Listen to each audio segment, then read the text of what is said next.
How about now when we turn the microphone on? That helps. Can you hear me now? Good. Okay. Good stuff. All right. We're going to mute that and that. Hey, Wayne, is my microphone working now? Yes, it is. Your screen is a little liney, if you will, from the camera, but we can hear you. Okay. What was wrong with your mic last time? I don't know. After I got done with it, I went to the software with it and tested it, and it worked fine. Isn't that always the way that it goes? Yeah. Oh boy. All right. Well, we'll just jump right into this thing. I hope everybody's having a good weekend. I hope we're all remembering what Memorial Day is all about and remembering the fallen so that we can have our hamburgers and barbecues and beers and all the fun stuff that we enjoy. It did not come free, that is for sure. So just take a second and remember our fellow military people and take a look at the show here. All right, so I'm going to do a screen share. I'm going to mute that microphone here and here and there. All right, and then we'll do a screen share. Has anybody here ever, you can put it in the chat section if you'd like, has anybody sight read, does anybody know how to sight read a quick set smart key lock without taking it apart any further than this? So right here. So if you've got this cylinder right here and it's out of the housing and we don't need to actually take the plug all the way completely out of it, does anybody know how to use a key blank or not even a key blank if you know how to do it backwards and sight read this and make a key for it? That's usually how I do the free keys. If I don't have the key, I'll go ahead and just cut a key that fits it currently, then rekey it. Gotcha. Right on. Good. So you're a couple steps ahead of the game. That's good. So here's what we're looking at. We're looking down into these little windows. I call them windows. I don't know the exact terminology for it, but I call them little windows because they kind of let you peek down into the lock and see what's going on in there. Now, if you look at it from the bottom side, if you look at it without a key blank in there, you're going to be seeing everything backwards, right? So when you stick a key blank in and then you look at it from the top side, that registers in my mind as it needs to be cut this much to be able to fit so that it falls into place.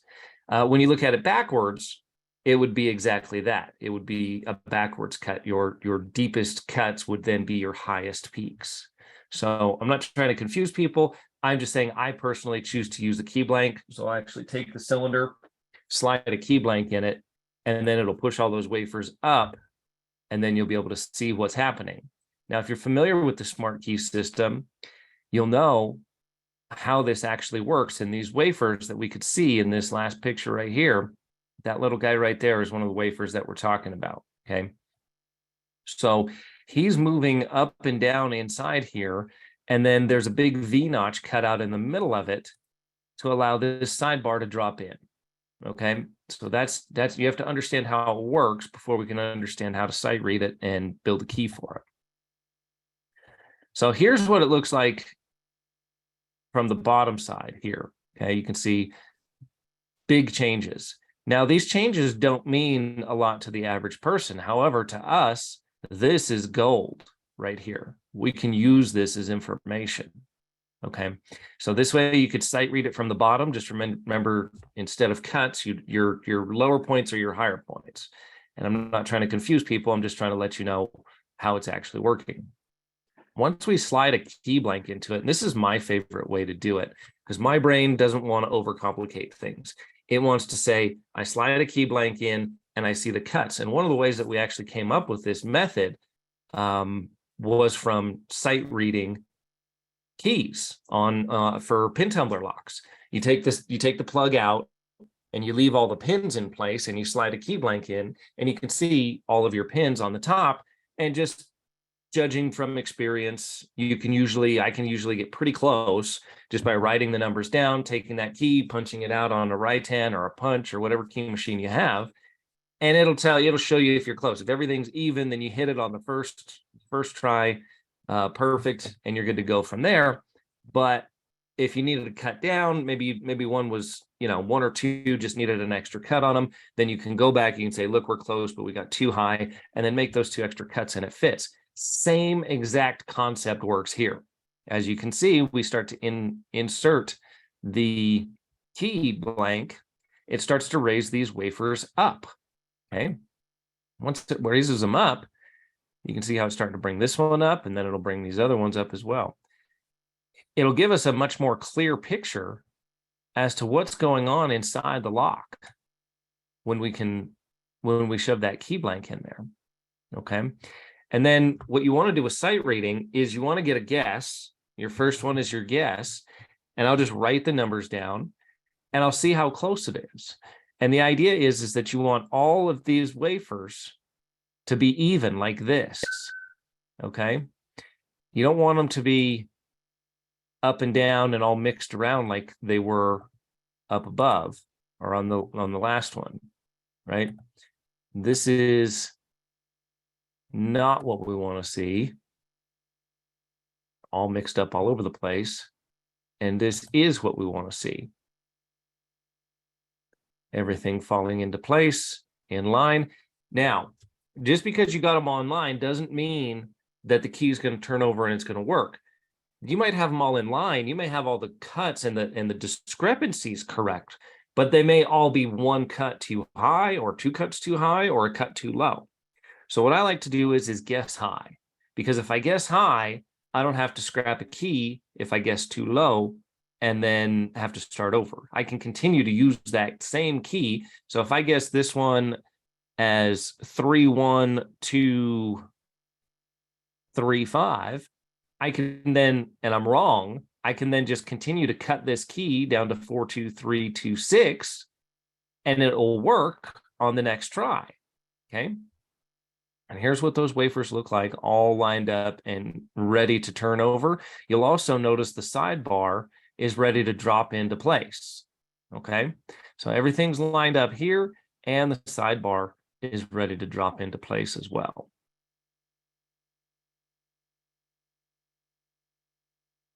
This is what it looks like with the key blank inserted. You can tell we've got, so this is another combination here. So you can see this one's really deep. So just like this was a perfect example of like sight reading, just like you would sight read a key, right?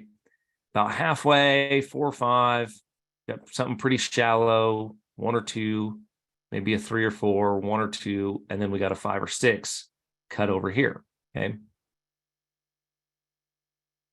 And then here's what it looks like when we insert the key. Same exact cylinder, different after we decode it and at least get a start, then it starts to fall into place and you can tell that the sidebar is getting ready to drop and the lock cylinder will turn over. Okay. Got a couple different shots of that. And then here's what it looks like from the bottom as well. So you can get an idea of what it looks like from the bottom and the top.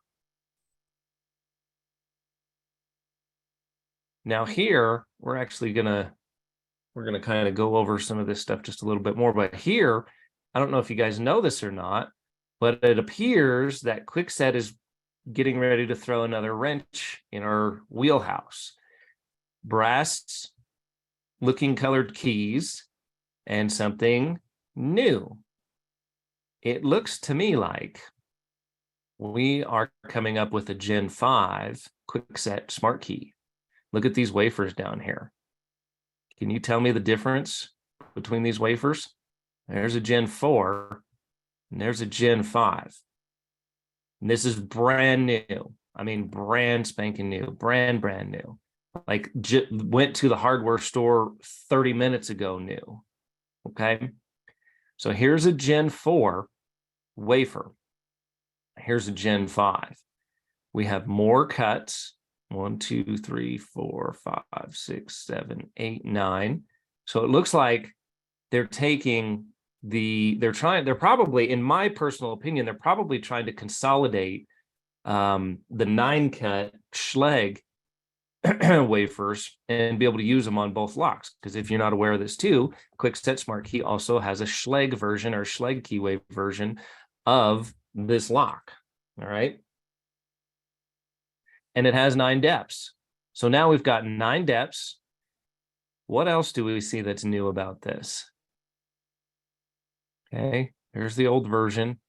Here's the new version.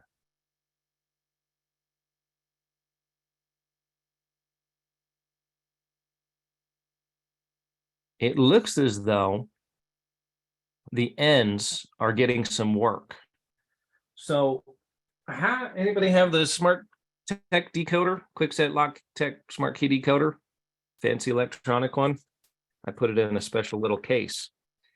This little guy here. Okay. What are we looking at when we look in this scope and we look inside the lock and see what's actually happening and see what's going on in there? What are we looking at? We're looking at these wafers, and they're changing the design of the wafer. And it's going to take a little bit more research. And I'm working with Keith from LockTech, the guy that invented the decoder.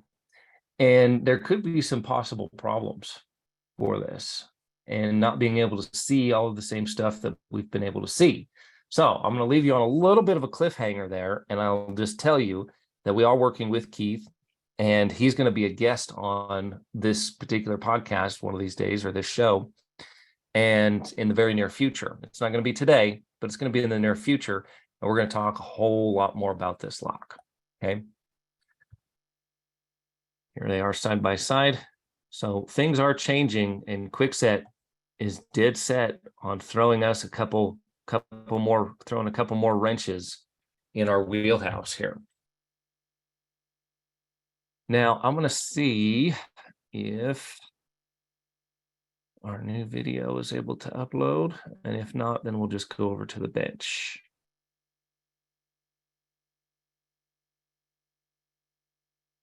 And it apparently appears that it is not ready yet. We got some super slow internet going on today. So here's what I'm going to do. I'm going to try something new, and I'm actually going to log my phone on. I'm going to do a stop screen share. I'm going to log my phone onto this thing, and I'm going to shut the mics off here, and we'll see if we can take you over to the workbench and see what we've got going on over there. Mute microphone.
And I cannot hear anything.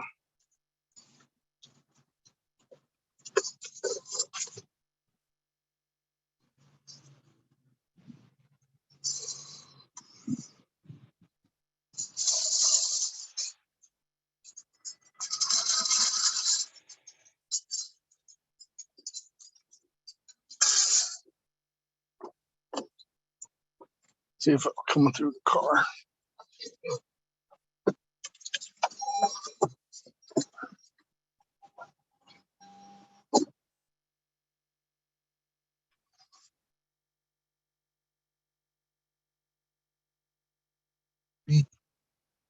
for a website.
What are you doing, Maverick? Come here, Bubba. Where's the Can't hear you, Wayne.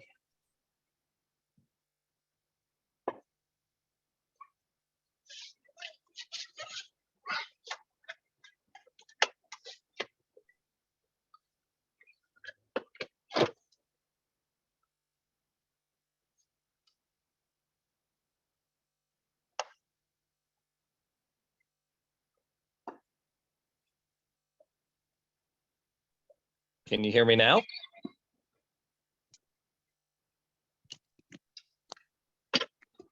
Yep, can hear you Okay. there, Wayne. I don't know how, have I been off for a while? Or did it Yep. just happen? No, you're off for a while when you moved Okay. over to your desk. I love technology. Okay. So you can see how this wafer hangs out on the bottom. If I insert my cell, you can start to see the differences in the top up here. So we can see how cut, probably, fairly deep cut, medium cut, shallow, very shallow, and kind of a shallow medium cut here. If we were to sight read this out, it would probably be something along the lines of 69205. Okay, so 69205 is what I'm guessing this is actually going to be. When we actually insert the key in there, that works. Okay. And let's say we sight read it at 58215. We're close.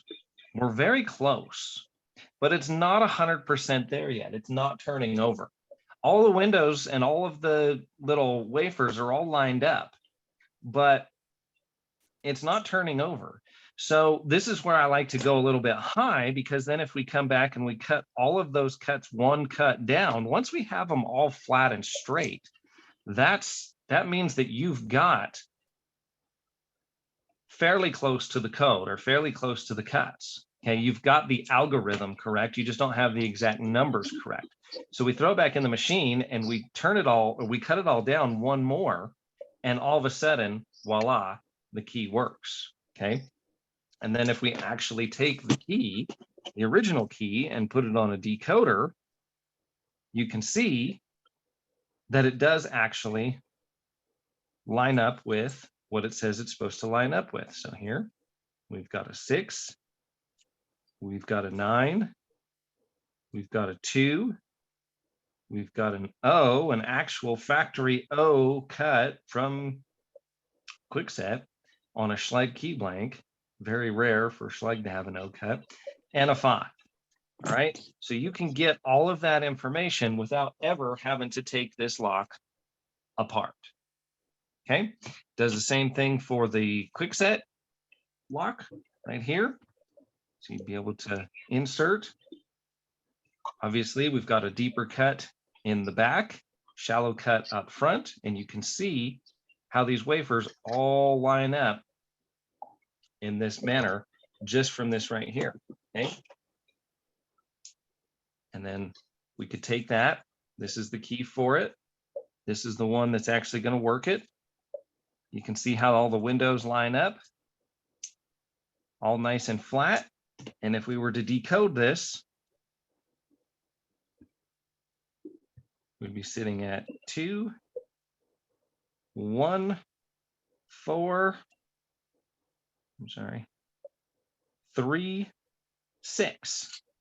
We can get all of that information just from sliding a key blank directly right in. So that's what a 6 is going to look like, just sticking way up out there, real nice and tall and proud. And then something, you know, a lot less, like a 1 cut, is going to be something like this over here. Okay. So once you have all that figured out, I'm going to shut this one off.